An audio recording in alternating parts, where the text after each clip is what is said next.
views and opinions expressed in this program are those of the participants and do not necessarily reflect the views of BronxNet or the program underwriters. Coming up on this edition of Perspectives, as we continue to celebrate Black History Month, we go front and center with the correlation of gospel music and the Black experience right here in America. We discuss the role that gospel music has played in struggles, accomplishments, as well as the culture of the African American people. We are pleased to have Emmy award-winning producer and director of McDonald's Gospelfest, A. Curtis Farrow, who will be with here on us on this show, Perspectives, with yours truly, Daren Jaime. It starts right now.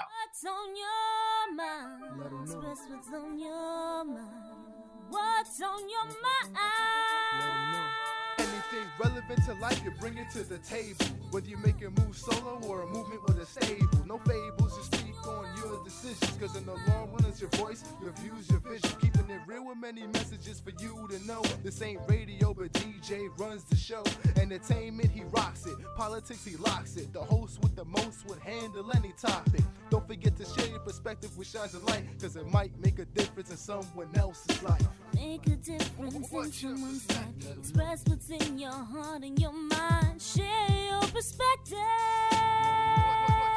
What's your perspective? Let them know. And hello, everyone, and welcome to another edition of Perspectives. I am Daren Jaime. And of course, we thank you for joining us. As always, you can watch Perspectives every week here on BronxNet's Channel 67. We also encourage you, stay connected to us on our social media platforms at BronxNet TV. Now, if you're trying to check me out personally, well, you got a couple ways you can do it. Our Facebook, the professional page, Daren C. Jaime, and then also Twitter and Instagram, DC Jaime 23. There you can get some information, and if you look real hard, not too hard, you can also get some inspiration as well. We're glad to have another show, another opportunity to really be able to come to you and bring to you the best during this Black History Month. We want to talk about a special topic. With its roots in African American folk songs, gospel music is undoubtedly one of the most influential genres, particularly in the African American experience. It has gone hand in hand with the civil rights movement of the 1950s and 60s and continues the culture and people both on a political level as well as a social level.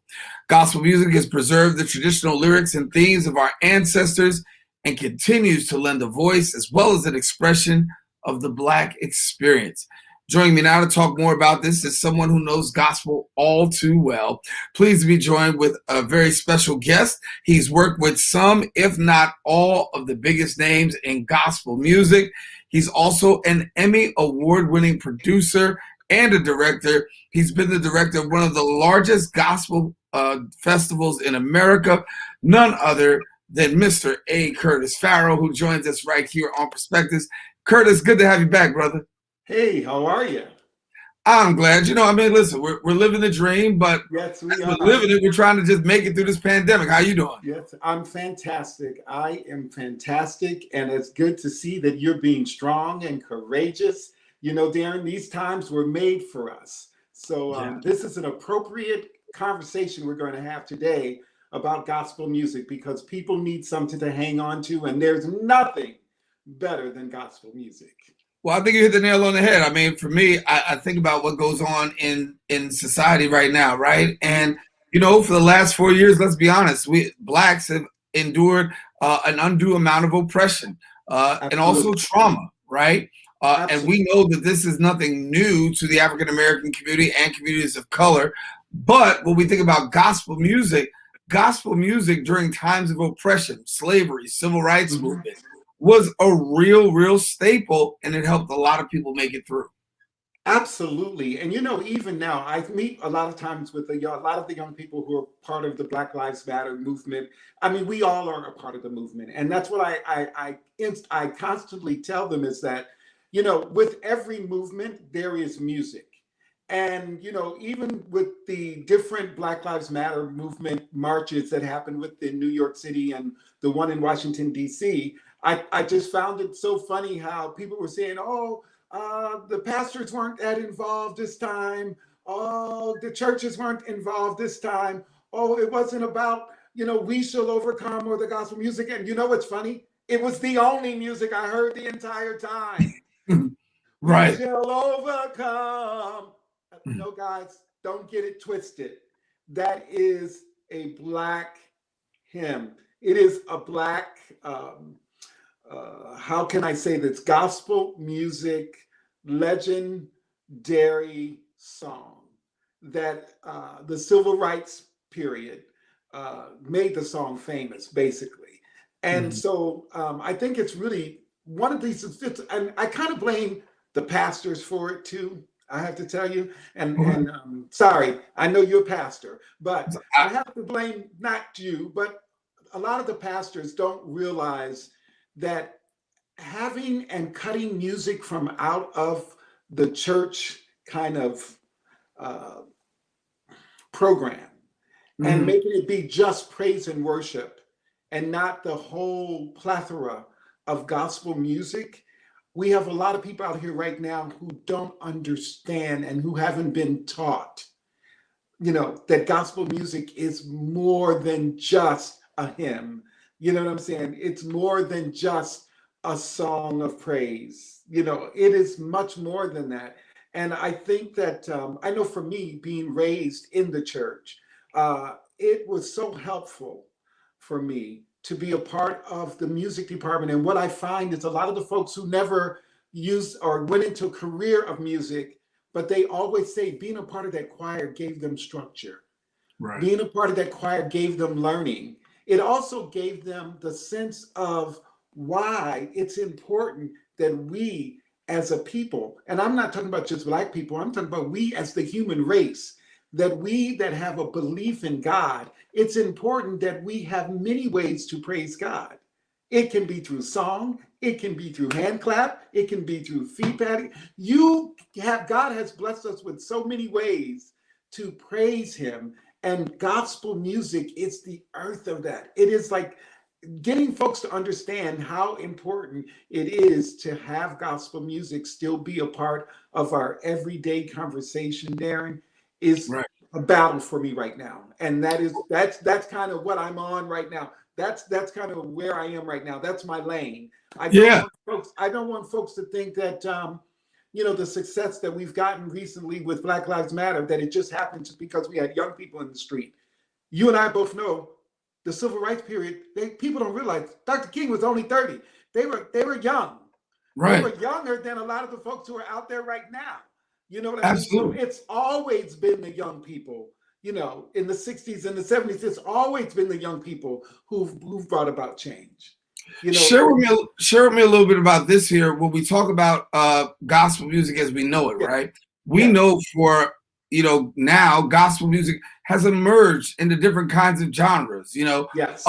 And now when you talk about gospel music, you just can't label it as one.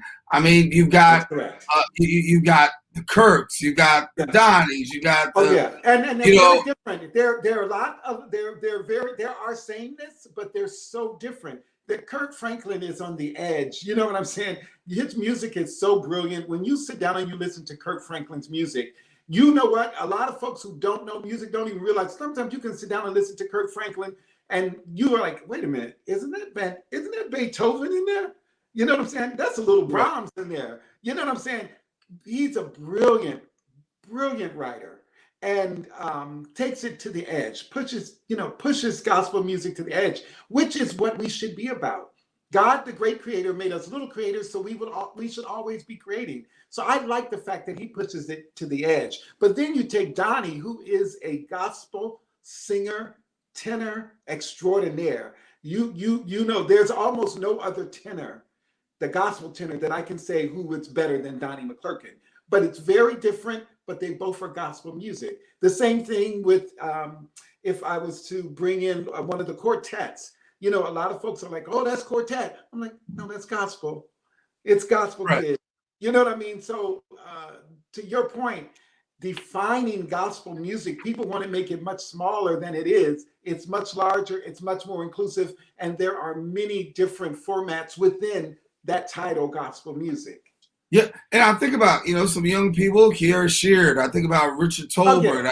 I think about Jacqueline Carr. And you watch even Mary. I mean, think about it. How many times have they been in trouble because Their songs sounded like a little more of dance music. And this is what I love telling young people. They don't understand that. I don't know whether you remember this, that when MC Hammer, who was hot, and I tell kids right now, it's like he was hot as any of these artists right now.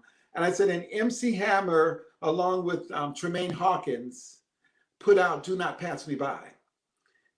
And she got in so much trouble. The church went absolutely berserk on her.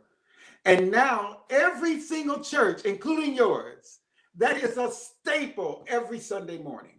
So you need those folks who push the envelope. The young people who push the envelope, I love it. But there are also folks like Kirk Franklin who've been in the business for years who push the envelope of gospel music. But it's still gospel music.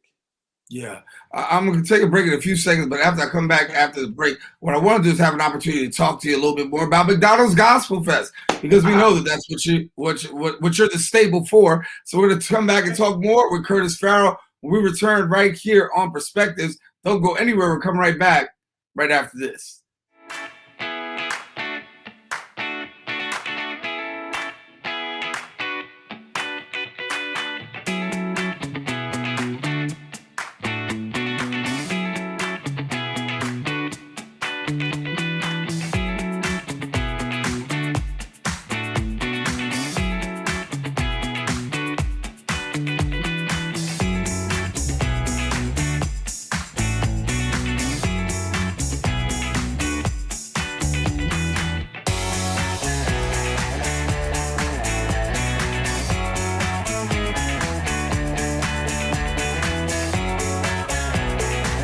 We are back here on Perspectives. Daren Jaime here with you, and so glad to have you sharing with us during this Black History Month. None other than Curtis Farrow, our guest with us, executive producer, director, McDonald's Gospelfest, you name it, he does it. But the topic of conversation is gospel music during Black History Month as we go back a little bit with the gospel roots. And Curtis, when we talk about gospel roots, a couple of names come to mind. Mahalia Jackson. Oh, yes. Aretha Franklin. Oh, yes. Oh, yes. Well, let's start with Mahalia, because a lot of folks talk about Martin Luther King and about the "I Have a Dream" speech. And Mahalia, was known around the world, and her Silent Night still is one of the best sold albums and songs there is on the market around the world. And it's amazing to me when I travel around the world to Europe and even Africa. It's amazing how many people want to talk to me about Mahalia Jackson. But what I love the most, and this is what I like to tell people, is that Mahalia and was so involved with Dr. King and with the civil rights period that, Mahalia gets a lot of the credit for the "I Have a Dream" speech. That's right. Look at if you go back and look at the video, people think that it's a man in the background yelling. No. That's Mahalia while King is talking, saying, "Tell him about the dream." Right. Tell him about the dream. That's Mahalia Jackson. That's right. Mahalia Jackson. So it's deep. It really but, is. But listen, I'm not going to cut you off, but I'm going to tie it together here, right? So we understand that when Dr. King gave that speech, "I Have a Dream," it was at the urging of Mahalia, who said, "Tell him about I have a dream." Right. But the fact of the matter is, it wasn't the first time that Dr. King ever said "I have a dream." No. The first time Dr. King said "I have a dream," he was at the Cabo in Michigan. Right. And at the Cabo in Michigan, there was another person who met him for the very first time. And that person was Aretha Franklin, the daughter of C.L. Franklin. Now you can take it away from me there. Go ahead. That's right. And people don't realize that C.L. Franklin during that time was the pastor. He was like the pastor of the country. He would go all over the place selling his little albums, and Aretha was a young girl and would sing. And coming from Michigan myself, it's amazing that Aretha came from out of the church. Just like I would say 80% of the Black artists that and this is including rappers,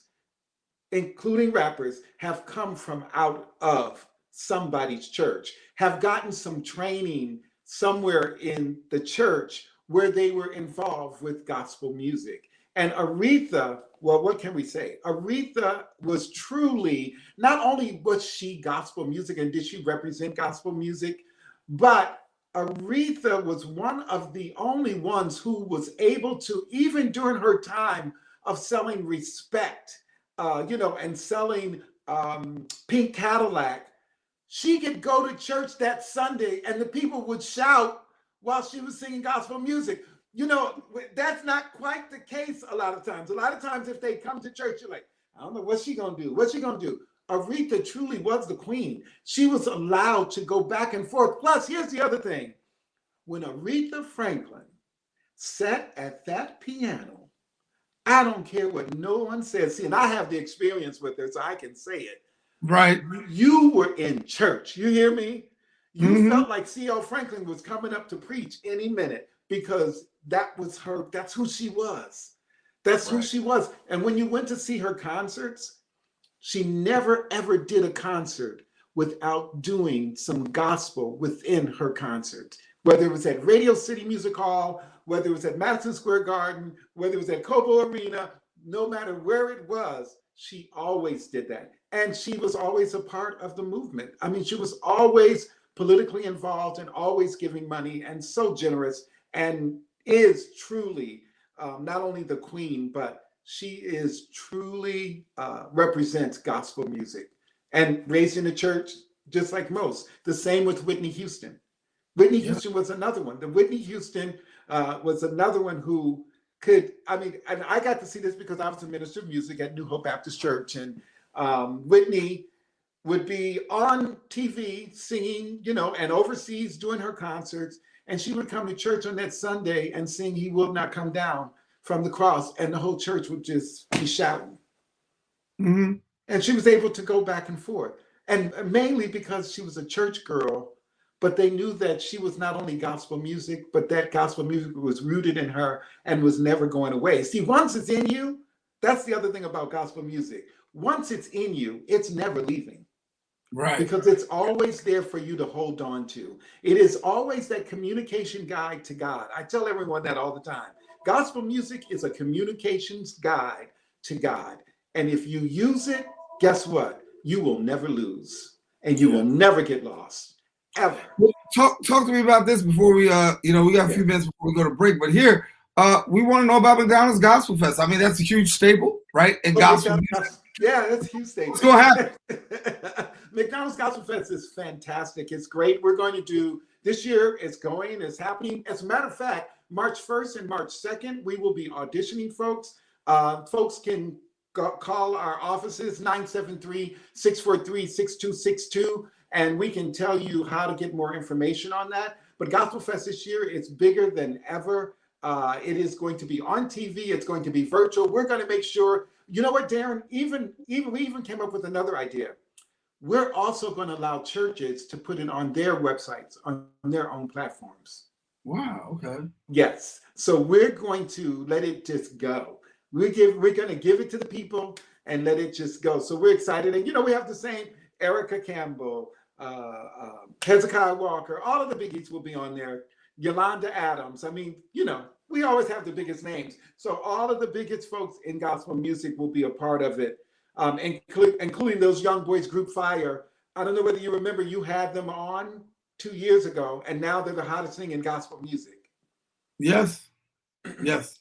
They're number one in gospel music right now. I know they're number one, but I knew they were up there. Yeah, no, they're number one right now. They're awesome. Number one. Yeah, thank God I booked them 2 years ago for this. So, I got them for that Newark price. That Newark price is still good. That Newark price is still good. Yes. Yeah. And so tell me about this, though. What, for the average person who has the McDonald's Gospelfest experience, how would you characterize the McDonald's Gospelfest experience for somebody who's never had the opportunity to see it in person? I think for me, it's the coming together of people on one accord, whether you're saved, you're not saved, whether you're Black, you're white, whether you're religious, even the non-religious, they all come together. I had a young boy who was a rapper in the Gospelfest there, and he his parents were going through a tough time. As a matter of fact, his mother and father were going through a horrible breakup. And he forced them both to come to the Gospelfest to watch him. And so their tickets, they sat next to each other, even though they didn't want to sit next to each other. Do you know when their son finished on the stage, they both busted into crying. And that was 4 years ago. And they are now, not only are they still together, they're better than ever. So, Wow. so it's amazing. I tell people all the time, gospel music is an experience, the coming together of everybody on one accord to have a good time, to celebrate God. And we're not asking you to be anybody but yourself. That's Yeah. the main thing. We're not asking you to do anything but to come and celebrate and have a good time and be yourself. So it's the coming together of people to celebrate gospel music. Celebrate. All right. We're going to continue to talk about celebrating gospel music. Taking a quick break. A. Curtis Farrow, our guest here on Perspectives. Don't go anywhere. We're coming right back right after this. New Yorkers have mastered existing in crowded places and walking fast. Now is the time to master social distancing. Social distancing means creating more personal space between yourself and others, at least 6 feet. Creating more physical distance protects yourself and other New Yorkers from the spread of coronavirus. To do your part, stay home. Stay connected through calls, texts, and video chats. If you have to go out for essentials like food and medicine, avoid crowds and put space between yourself and other people standing in line. If you go outside, just remember to keep 6 feet of space between yourself and others. This is not just about you. It's also about protecting the most vulnerable and preserving the health of essential workers who are on the front lines. If you're feeling overwhelmed, connect with counselors at NYC Well. Text COVID to 692-692 for real-time updates or visit nyc.gov/coronavirus. And we are back here on Perspectives. Daren Jaime here with you. Our guest, A. Curtis Farrow, talking about gospel music. We just got finished talking about the McDonald's Gospelfest, but talking about gospel music and its actual impact. And Curtis, I want to get here for a moment because when we talk about the gospel music as a whole, it is a culmination of a lot of things. But most of all, you can hear, witness, and really give sound to the fact that it reflects the Black experience. Your thoughts? Absolutely. You know, we have been challenged in this country. And if you listen to gospel music, many times gospel music tells more the story of this country than any other music. I know folks say it's a tie between us and country music, but gospel music, it's about our struggles many times. That's why a song like "This Little Light of Mine, I'm Gonna Let It Shine," which means I may be going through this right now, but I'm still gonna let my light shine. Mm-hmm. You know what I mean? Songs like that are songs that have become a part of our culture and that are really telling you about us and our strength and how strong we are. And even the "We Shall Overcome," songs like that are a part of the Black experience. And especially when you think about, I know you probably got the same thing as I did when you were growing up. My mother and my grandmother always told me that I was not only going to have to do the same as my counterparts who were white, but that I would have to do more than they would to get the same attention. Yeah. And in them saying that, they really were saying to me, I know I don't only want you to be excellent, I want you to be more than excellent. And I find the same thing with gospel music. With gospel music, if folks come in and you're a part of gospel music, you only want to get better. You only want to get better with whatever brings you to the table. It could be a divorce. It could be sadness. It could be depression. If you come to gospel music, I promise you that it will help you to be your best and to get to that next level. And that is what it has done in our culture. Even something like "God has smiled on me," right? "He has set me free. God has smiled on me. He's been good to me." Those songs, I love saying to people, it's funny because it's almost like God gave us gospel music so we could sing to ourselves.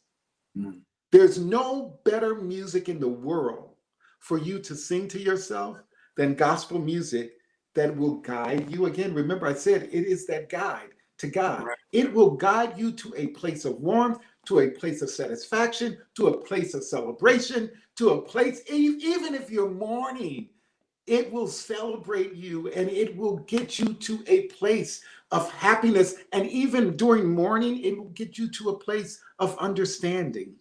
Mm. Give me this before I want to get here. Talk to me about the Negro National Anthem. Oh, I love it. The Negro National Anthem, and how there's the talk of making it the national anthem, one of the national anthems of the country, right? Right. So lift every voice and sing. Oh my God. My friend Carolyn, not Carolyn Jones, my friend Carol, she had a museum down in Jacksonville, Florida. And as you know, I don't know whether you know it, but it was dedicated to Lift Every Voice and Sing. And both of the brothers and the entire family, it was an amazing, amazing experience. But one of the things that I got the most out of Lift Every Voice and Sing was that even during that time that the song was written and it was put out for this to be a song for us all to sing, there were still folks who were against it, who didn't even like those first words. Lift every voice and sing, right? Because right. Why lift every voice and sing? But when you really think about it, yes, lift every voice and sing. So the great thing about Lift Every Voice and Sing for me is that I personally like it as the Black National Anthem. I hope that it stays as the Black National Anthem, or African American, whatever you want to call yourself. Lift Every Voice and Sing is so important in our history. And we have to think, even the King holiday, Lift Every Voice and Sing was the staple song in making King's birthday a holiday. And as you probably know, Daren, nobody does that song better than our own Melba Moore. And right. Melba Moore, along with Stevie Wonder, they kept that song as the primary song during the whole, and also even during the South Africa time with the Nelson Mandela, same thing. Right. Lift Every Voice and Sing. So it's historic. I mean, it's right now. I'm sitting here because there's so many things I want to say about it, but it's such a historic song and such a staple. I love it. Yeah. Gotta get ready to leave things here, Curtis. But before we go, certainly want to thank you. That was quick. It was quick. Well, you know what that means? It's a good interview, and you got to come back again. That means you're good. That means you're the best. Well, thank you, brother. I appreciate it, and certainly glad to have you with us. Got to have you back for real, for real. Yes. For real, yo, as my kids say. For real, yo. For real, yo. Hey, Curtis Farrow, I guess here on Perspectives, gotta leave it there. Listen, as we celebrate Black History Month, yes, do know that gospel music has been a long time staple of what we do during Black History Month. But it's not just Black History Month, it's every month, it's every week, it's every day. The gospel music has been around. And if you don't know about it, just listen a little bit. There are different kinds of genres, there are different types of ways that you can get involved. And if you just take a moment to just hear it, I believe that there's something that will actually prick your heart. So that's our perspective. Listen, Daren Jaime saying, take care, God bless. Hey, share your perspective. You never know, it just might make a difference in somebody else's life. Talk to you soon.